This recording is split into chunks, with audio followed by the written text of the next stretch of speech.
My name is Ethan Walker, and I'm thankful for the opportunity to present work that is extremely meaningful to me. The presented work was completed as a part of my graduate thesis research conducted in Uganda.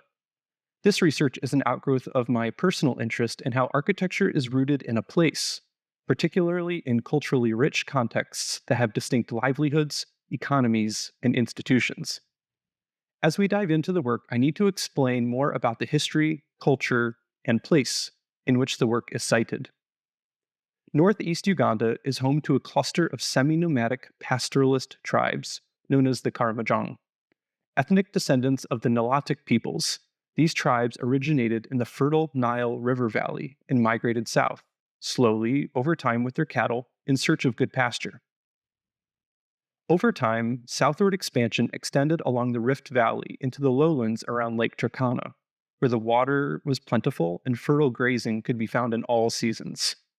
This valley became home to the nomadic tribes for many years, providing safe and protected land, which produced significant growth in human and herd populations. This era also marked a transition into the semi nomadic lifestyle that used a more limited mobility to find suitable grazing, depending on the season. The Karamojong tribes remained insulated for many years, engaging in limited conflict with neighboring tribes. The first contact with outsiders began with the East African slave trade, where merchants from Oman made deep excursions into the continental interior in search of ivory, gold, and slaves. While devastating in impact, these interactions were often brief. Towards the end of the 19th century, the Karamojong experienced a new wave of intrusion in the form of British colonization. Resources continued to be stolen. However, Karamoja was far from the legislative center of control in Kampala, and therefore was minimally impacted by colonial rule. The third major wave of outside influence, still shaping the region today, came in the 1960s as NGOs began working in the region, initially responding to health and nutritional needs. While this work has stated altruistic objectives, the more nuanced and top-down cultural influences from Western countries has significantly altered the region. Power and influence has been shifted away from the cultural leaders and towards those writing policy for the distribution of aid and other resources in the region. While these people have been historically resilient to change, increased pressures to give up their cattle, their traditions, and their pastoral ways of life are being championed by foreign NGO actors, as well as their own national government. In this context of pressure to change, this thesis claims that heritage-based architecture will mitigate the increasingly harmful effects of globalization upon traditionally semi-nomadic societies. To investigate this claim, this thesis will design an institute of animal science for the semi-nomadic cattle-based communities of northern Uganda. To better appreciate the social context of Karamoja, it's important to understand that these communities are distinct. The men and boys are keepers and protectors of the cattle. They are highly mobile and follow the herds constantly in search of good grazing. In the dry season, herds will migrate far, often outside territorial land, to find suitable grazing. In the wet season, when grazing is easily found, the cattle are returned to the homestead for protection in the evenings. These homesteads, or manyatas, are complex arrangements of fences, buildings, and corrals, constructed and maintained by the women who, in addition to construction, engage in small-scale agriculture, food processing, cooking, water collection, education, and a host of other responsibilities. As pastoralists, identity is found in the possession of large, healthy herds. Land is a consumable resource, collectively owned and operated. Money is valued and useful as it supports the ability to maintain the herd, but is not typically accumulated. Pastoralism often exists in harsh climates, surviving on mobility and access to land. As vocational assets are depleted, vulnerability increases, attracting further foreign intervention. Because of this, the elements contributing to vulnerability and change can be expressed in three key relationships: ecological, vocational, and social. Ecological change can be understood through the relationship of pastoralism and climate that are interdependent on each other. As forage for grazing land is depleted, nomadic pastoralist communities vacate that land until it can naturally regenerate. The responsive interval between use and ecological repair produces a sustainable rhythm. However, regional climate change has made water sources less predictable and increased the duration of time required for grazing lands to revive, which escalates tribal conflict over the remaining resources. Vocational change can be understood through the pastoralist dependence on mobility and recent pressures towards permanence. Due to government requisition of tribal lands for conservation, mineral extraction, and farming, over 36% of land in the region has become inaccessible.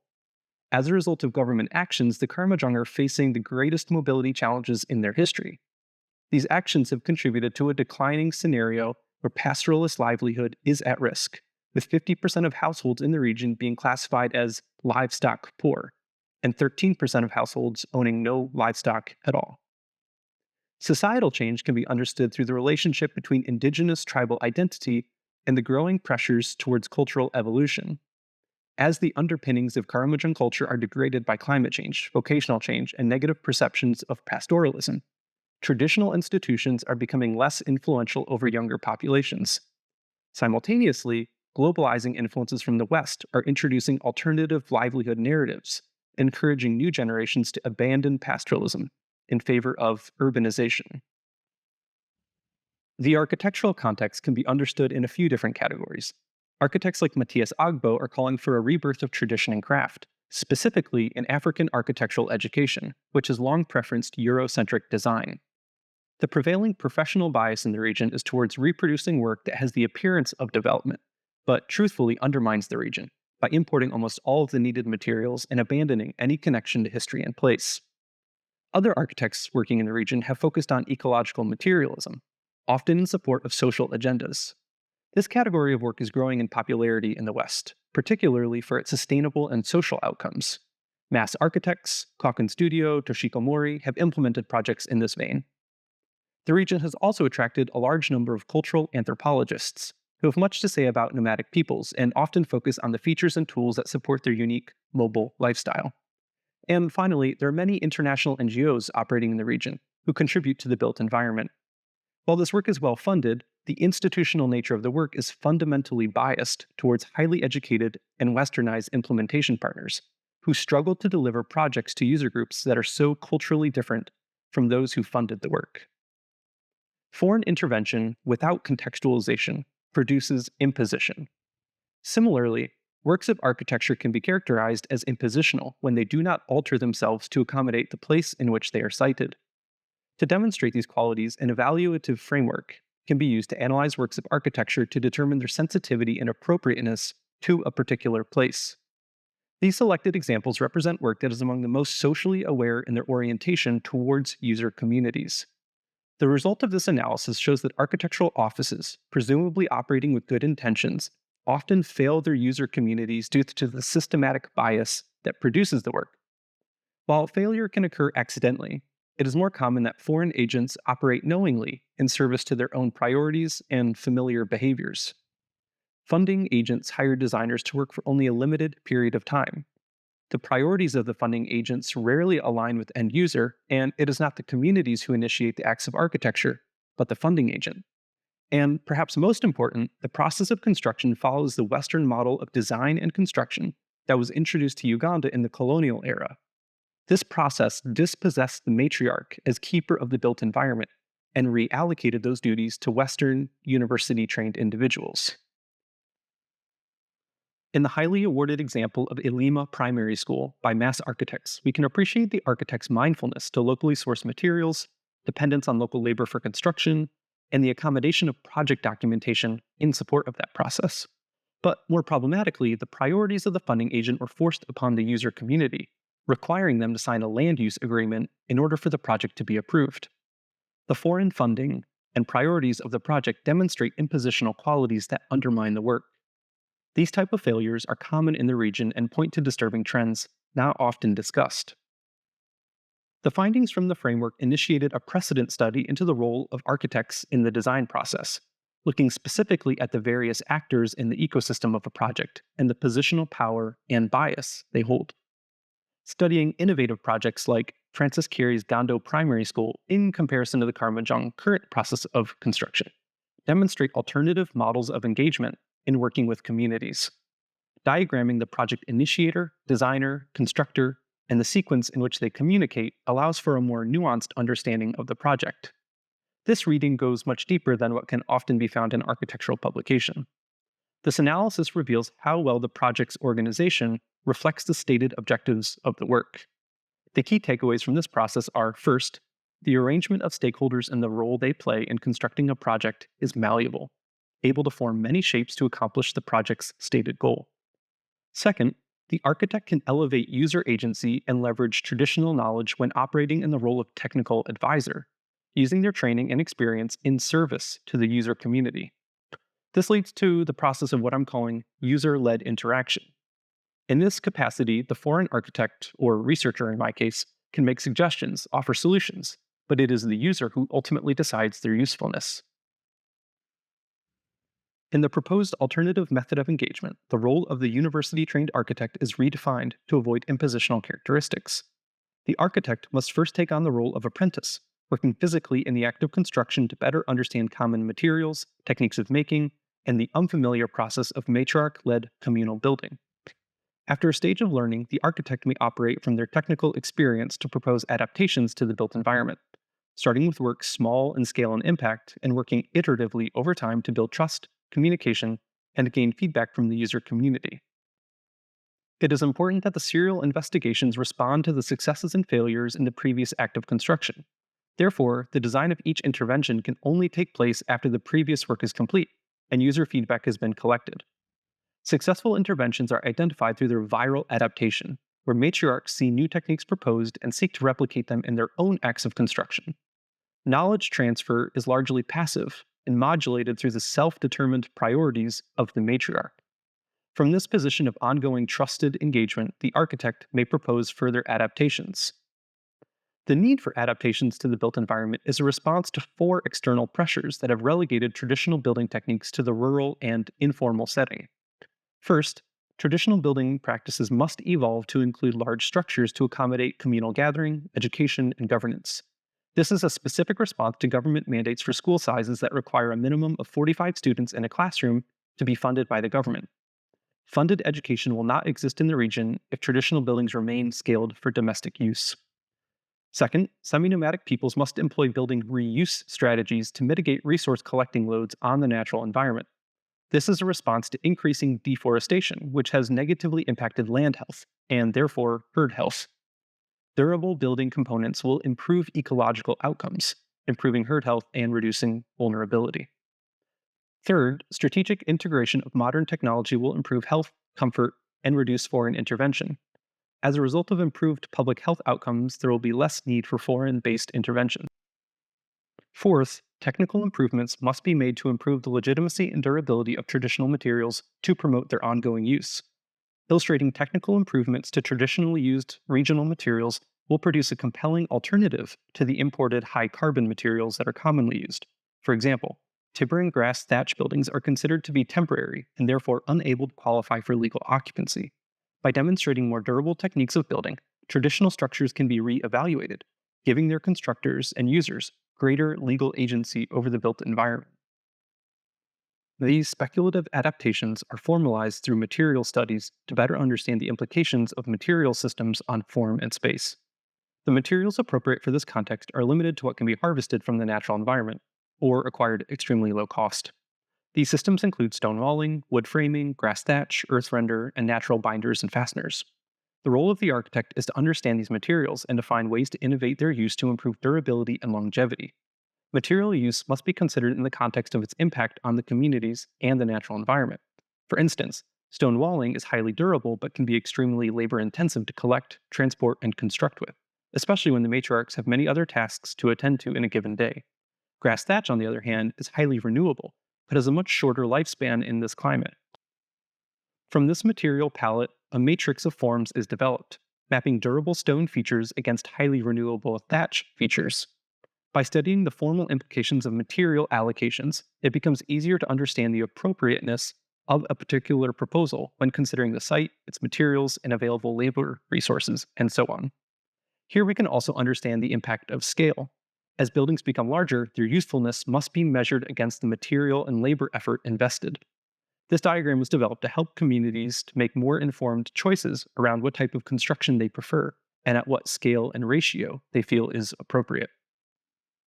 Part 3 of this research set out to test the claims of the research through a responsive design and construction process that took place in the spring of 2023. The iterative process of user engagement started with a 1-week apprenticeship working with a community of Karamojong known as the Tepe, living in the foothills of Mount Maroto.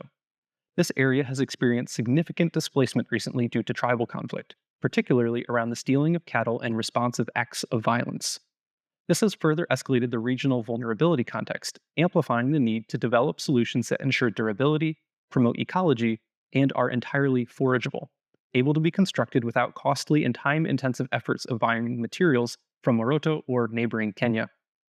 This process was conceived as a learning experience, a way for me to gain a better understanding of traditional techniques of building, the range of available materials, and the process of communal design and construction. Working with a translator, I was introduced to a community of women known for their construction expertise.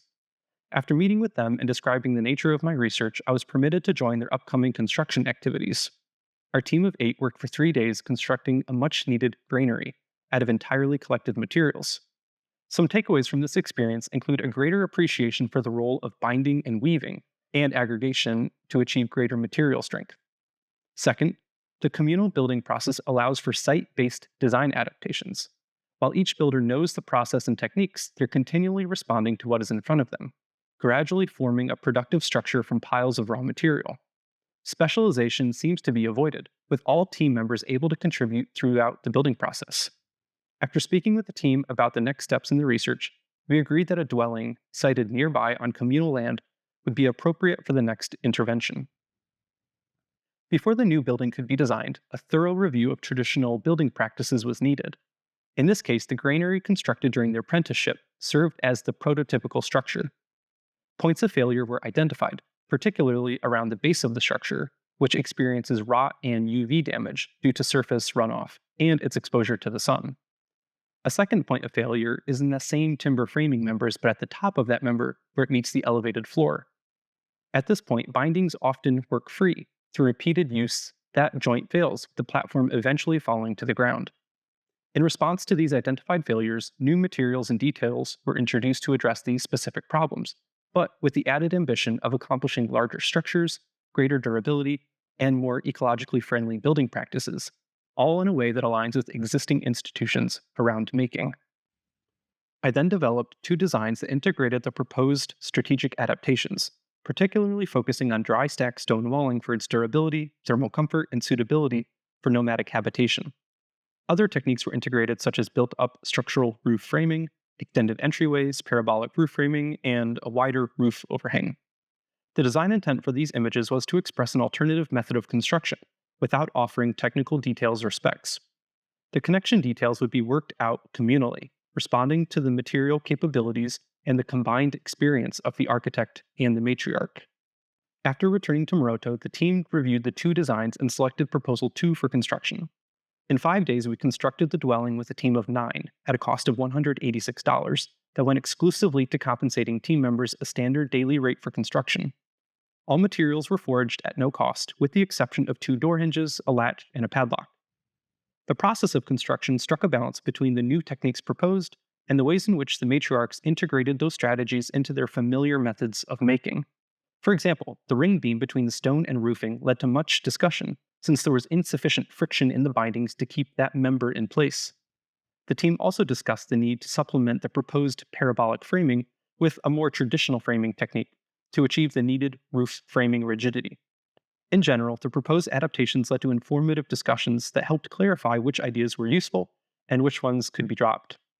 Perhaps the most exciting result of this stage was that there was a professional and technical camaraderie that was developed through the collaboration.